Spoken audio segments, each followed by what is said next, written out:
G'day and welcome back to another DB Legends video. In this video we are going to be taking a look at we're going to be taking a look at the brand new Fierce Fight event that has come out on DB Legends, and that is the Fierce Fight event Super Saiyan Goku. And this is a Super Saiyan GT Goku, but just Super Saiyan Goku in Legends. And it's the latest Fierce Fight to come out, so it's a pretty interesting one. I feel it's pretty fun, pretty exciting. Yeah, it's always cool to get Fierce Fights. They kind of hint at what's next, and a lot of people are expecting a duo Super Saiyan 4 Goku and Vegeta for Legends Fest, so that could be very interesting. Goku himself is a unit that gets stronger as time goes on, gaining damage inflicted as time elapses in the battle. So he's definitely a lot stronger as the timer goes on, so pretty decent. Obviously mainly a blast damage dealer who can also increase his arts card draw speed quite significantly. As always with Fierce Fights, there's a couple ways to get Z power. You're going to get Z power from completing the actual stages as a reward. You will then get Z power for the mission from each reward, and also there are some missions that will drop Z power along with a daily Z power stage. There will also be a full power battle that will come out later on, as traditionally there is for the Fierce Fight units. So with that being said, let's take a look at the missions quickly. The missions are very straightforward for Fierce Fights, nothing too crazy across board. Most of them are simple steps that players will traditionally do when farming a brand new unit. So a lot of them are placing him in a team, awakening his, soul boosting him to godly level. They are things like raising his friendship rank or training him to max level. So the missions are traditionally very simple. They do require completing the challenges in the actual event. Now for most stages the challenges will be very predominantly the same. Things like using less than 2 units per stage, using a Goku in each stage. A lot of them will involve switching or vanishing gauge, vanishing steps. A lot of them will involve, for example, not using Rising Rush, etc, etc. So pretty straightforward stuff. You can complete the first stage's missions without GT Goku, and you will obtain a Z power from completing the first stage of the actual event. So if you want to complete the missions without actually using them, you can use any named Goku unit, so you don't actually have to physically use, or I should say make sure that you use exactly the Goku that drops from this event.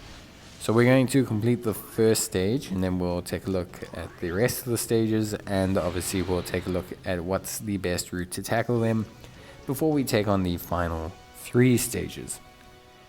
So yeah, obviously, in terms of Goku, just while we're completing this stage, I think, most Fierce Fight units are not strategically kind of used as main units. They're never going to make a Fierce Fight unit.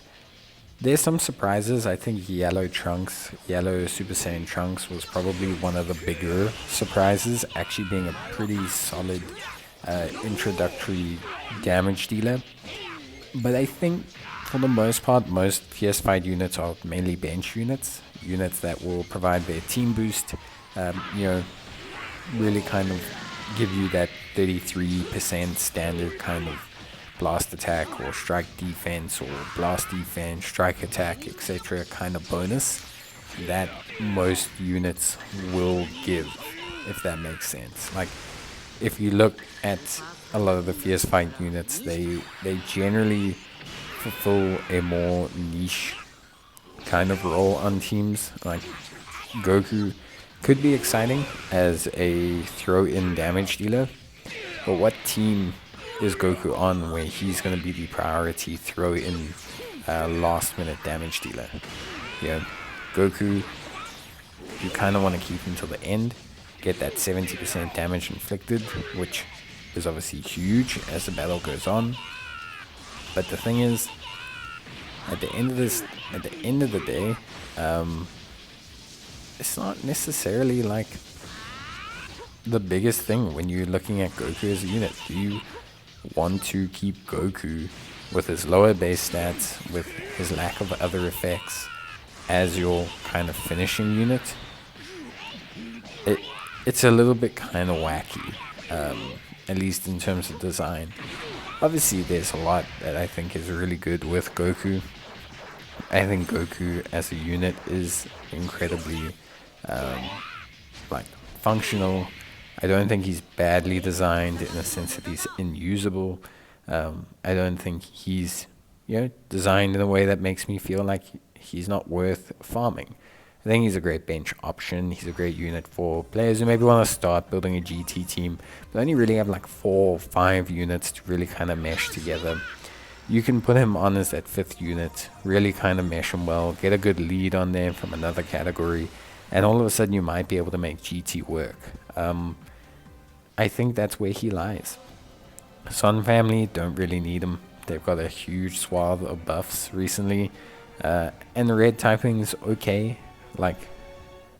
Okay, but who are you countering? Recently we've got a lot of reds and blues, so chances are he's not really going to counter too much.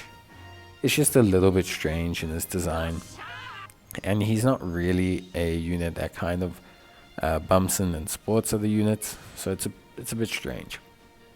Obviously, you're going to want to soul boost him like you're seeing me do now. You're going to want to train him like you're seeing me do now.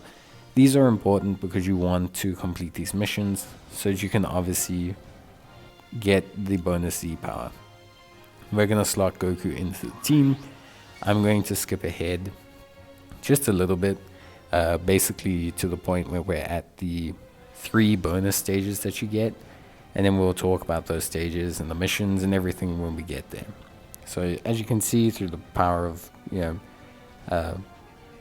psychic energy, I have managed to obviously skip ahead, and you can see we've unlocked the daily bonus stage. This is going to be the first stage I suggest you doing.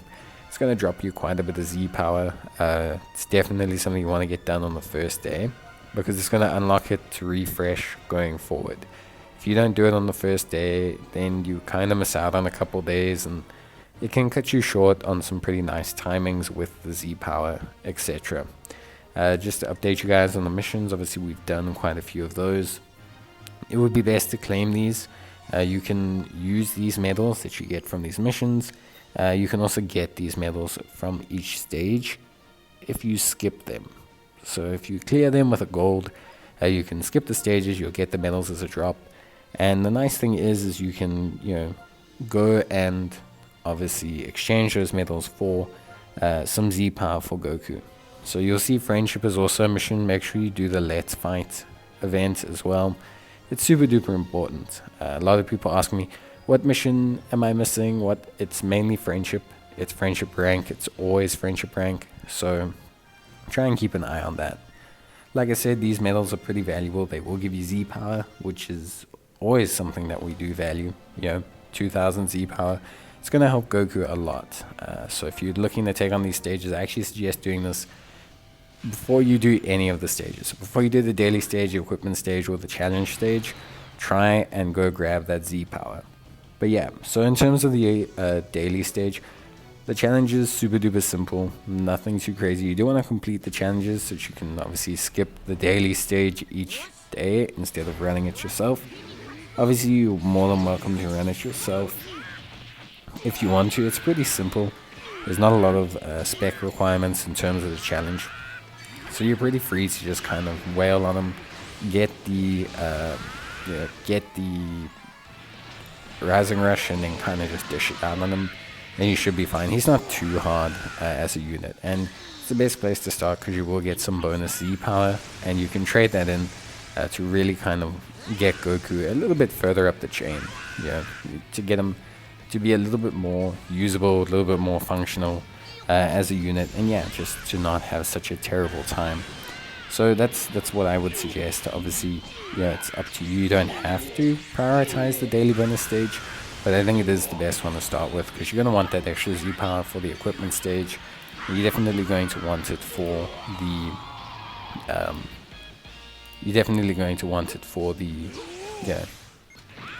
challenge stage, because that is going to be quite a challenge for a lot of you. So yeah, obviously daily bonus stage done.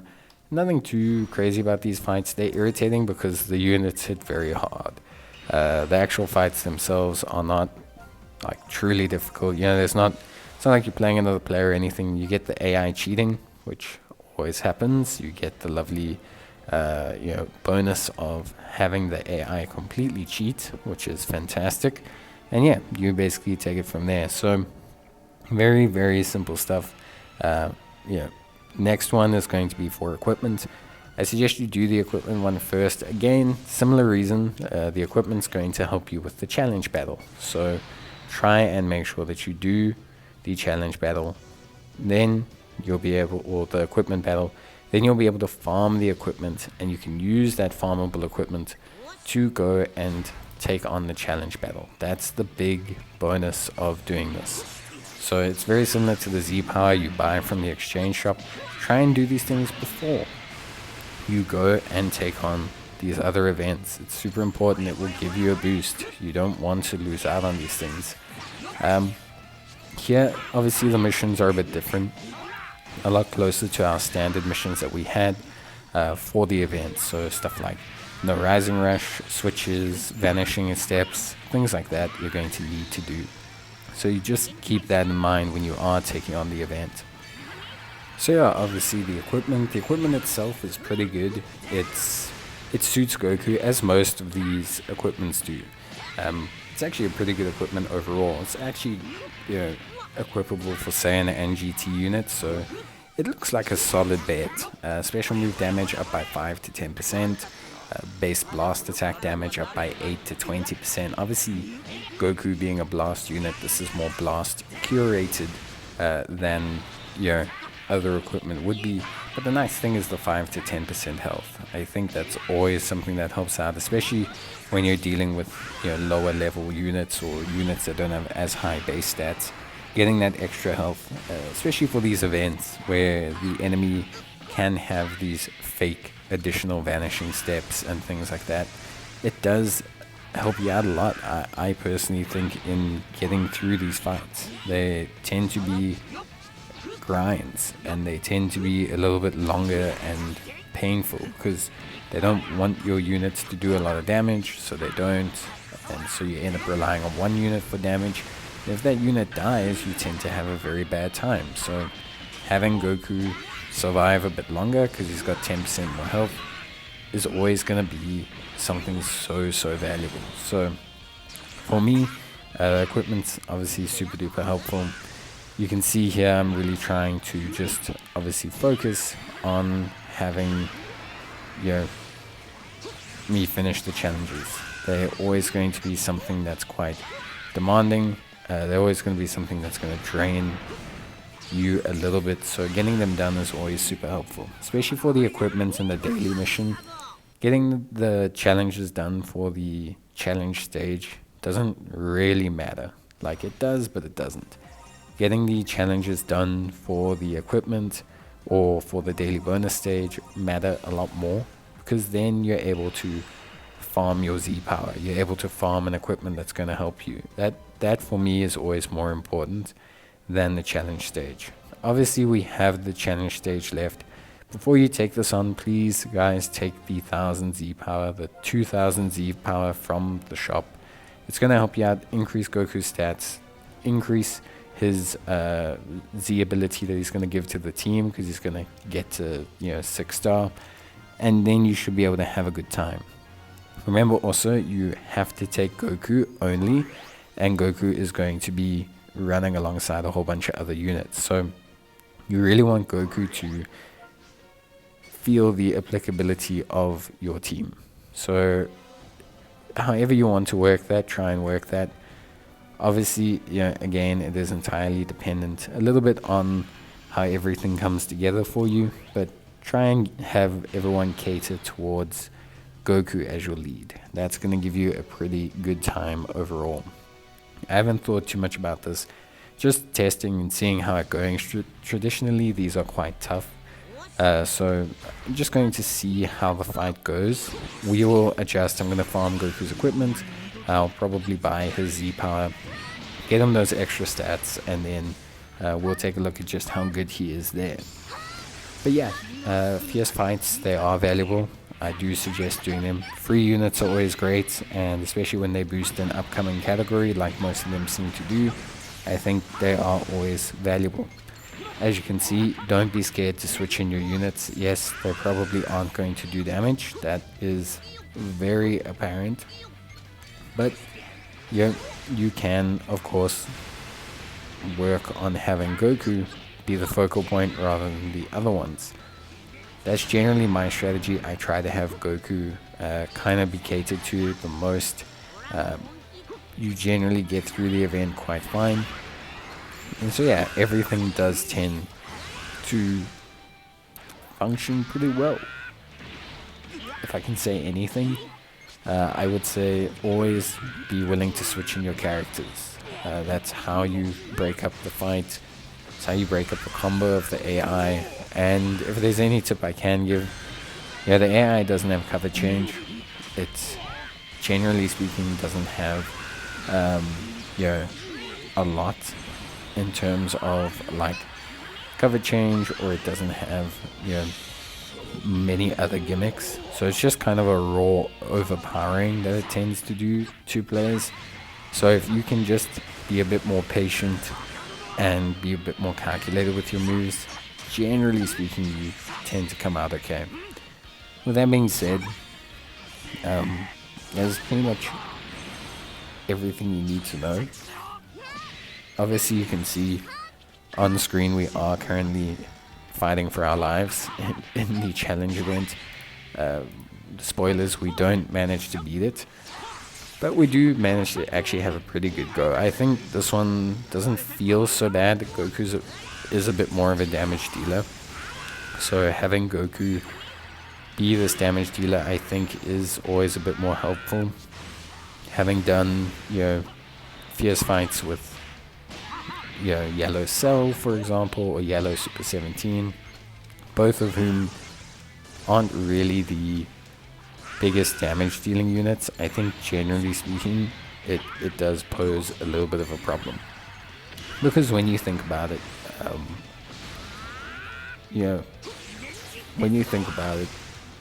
it can be pretty tough to deal damage here, whereas recovering from the damage or shifting units in isn't so bad as a priority. But yeah, with that being said, we do a decent shot for a first attempt. I think we do a pretty good shot. I think we definitely could have done a bit better. Probably could have, may have won if I had played things a little bit better with my kind of abilities here. But yeah, for the most part, I think we do pretty well, and I think we have a pretty solid time overall. We had a Rising Rush there. We could have finished off 17 with the Rising Rush. Then we would have had the ulti skill for when someone popped in. There's a lot we could have done. But yeah, I think that's a good showing of the Fierce Fight event. I will do a separate video about beating the Fierce Fight challenge fight, just so you guys can obviously see that and have that as a reference. I also have my proper equipment build for Goku, so hopefully things will be a little bit better. But yeah, that's basically it. That's everything you need to know. So I'll see you guys in the next one. Until then, take care, stay safe, and as always, I hope you enjoyed the video. Bye.